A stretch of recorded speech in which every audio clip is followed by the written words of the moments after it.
আমাদের মূল প্রতিপাদ্য ছিল ফ্যাসিবাদের মুখচ্ছবি। অনেকেই প্রশ্ন করেছেন আপনারা কি হাসিনা এঁকেছেন? আমরা বলেছি না, আমরা হাসিনাকে আঁকি নাই, আমরা ফ্যাসিবাদের মুখচ্ছবি এঁকেছি।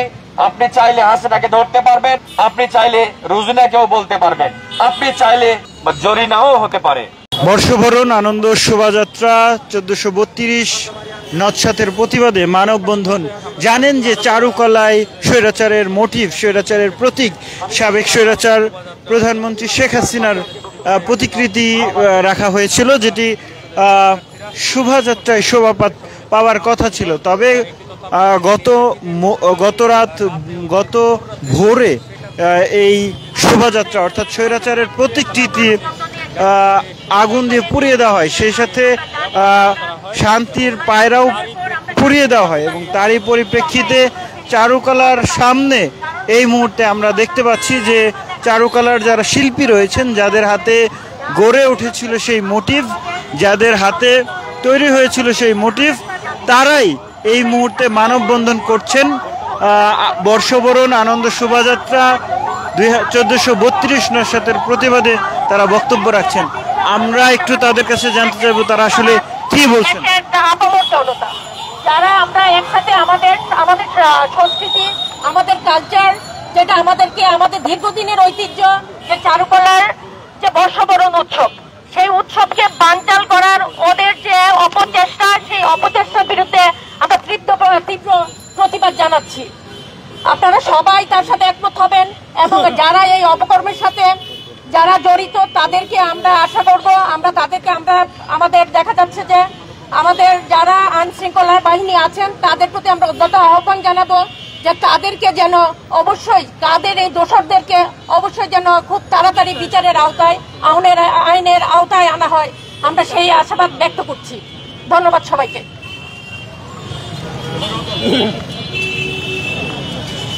ধন্যবাদ।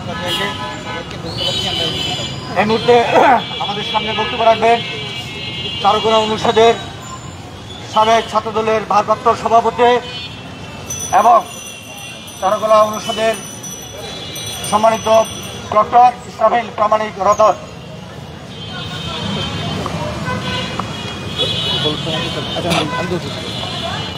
ধন্যবাদ।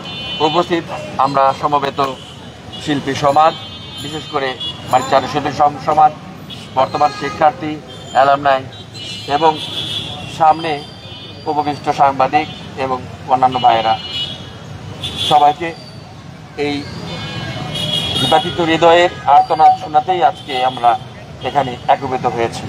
আপনারা সবাই জানেন পহেলা বৈশাখ কি নামে থাকবে, কি নামে থাকবে না, এতে যায় আসে না। পহেলা বৈশাখ বাংলাদেশের আপামর সকল জনগোষ্ঠীর উৎসবে রূপান্তর হয়েছে।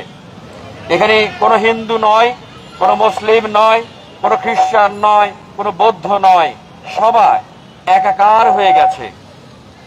এবারের যে জুলাই অভ্যুত্থান আমরা দেখেছি, সাধারণ মানুষের যে মনো আকাঙ্ক্ষা, আপামর জনগোষ্ঠীর যে তৃষ্ণা, সেই তৃষ্ণার পটভূমি ধরে এবারের যে পহেলা বৈশাখের আনন্দ শোভাযাত্রার যে প্রতিপাদ্য স্থির হয়েছে তা হলো নববর্ষে ঐকতান, ফ্যাসিবাদের অবসান। আর এই সূত্র ধরেই, এই থিমকে উপযোগ্য করেই চারুকলা অনুষদ তথা ঢাকা বিশ্ববিদ্যালয়ের আয়োজনে আমাদের মূল প্রতিপাদ্য ছিল ফ্যাসিবাদের মুখচ্ছবি। অনেকেই প্রশ্ন করেছেন, স্যার, ভাই, শিল্পীরা, আপনারা কি হাসিনা এঁকেছেন? আমরা বলেছি নয়, আমরা বলেছি না, আমরা হাসিনাকে আঁকি নাই, আমরা ফ্যাসিবাদের মুখচ্ছবি এঁকেছি। আপনি চাইলে হাসিনাকে ধরতে পারবেন, আপনি চাইলে রুজিনাকেও বলতে পারবেন, আপনি চাইলে জরিনাও হতে পারে। কিন্তু আমরা চেয়েছি আকাঙ্ক্ষা, জনগণের মানুষের আকাঙ্ক্ষাকে উদ্বুদ্ধ করবার জন্য যে আগামী দিনে আমার রাষ্ট্র কোনো ফাঁসিবাদী চরিত্র গ্রহণ করবে না অথবা ফাঁসিবাদ দ্বারা শাসিত হবে না। এটাই আমাদের মূল প্রতিপাদ্য। মনোকষ্ট, মনোবেদনা নিয়ে আজকে দাঁড়িয়েছি। আপনারা সবাই জানেন যে ঢাকা বিশ্ববিদ্যালয়ের আয়োজনে শুধু ঢাকা বিশ্ববিদ্যালয়ের আয়োজন নয়, এটা সর্বাঙ্গে জাতীয় আয়োজন এবং পক্ষান্তরে এটা আন্তর্জাতিক পরিমণ্ডলে বিস্তৃত হয়েছে 2016 সালে। এটা ইনটেনজেবল হেরিটেজে রূপান্তরের বা স্বীকৃতি পাওয়ার মধ্য দিয়ে এটাকে ধূলিসাৎ করবার জন্য একটি মহল, যে মহলটা আজকে চক্রান্ত করে আগুন লাগিয়েছে সেই ফাঁসিবাদের মুখচ্ছবি ধ্বংস করবার। আসলে তারাই ফাঁসিবাদ, তারা চায় না, তারা এই যুগে এসে আর মিথ্যা অভিযুক্ত করতে পারবে না যে কারা ঘটিয়েছে। আমরা স্পষ্ট করে বলতে চাই প্রশাসনকে এবং ঢাকা বিশ্ববিদ্যালয় প্রশাসনকে যে এর সুষ্ঠু তদন্ত সাপেক্ষে দৃষ্টান্তমূলক শাস্তি আমরা গ্রহণ করতে আমরা যেন দেখি এবং রাষ্ট্রকে যেন এই ফ্যাসিবাদ মুক্ত করবার জন্য সমস্ত আয়োজন এবং উদ্যোগ নেবার আহ্বান জানিয়ে আমি আমার বক্তব্য শেষ করছি। খোদা হাফেজ, ধন্যবাদ। আজকে আমার এই বক্তব্যের মাধ্যমে আমাদের শিল্পী সমাজের এই ফ্যাসিবাদ বিরোধী এই মানব বন্ধনের সমাপ্তি ঘোষণা করছি। ধন্যবাদ সবাইকে।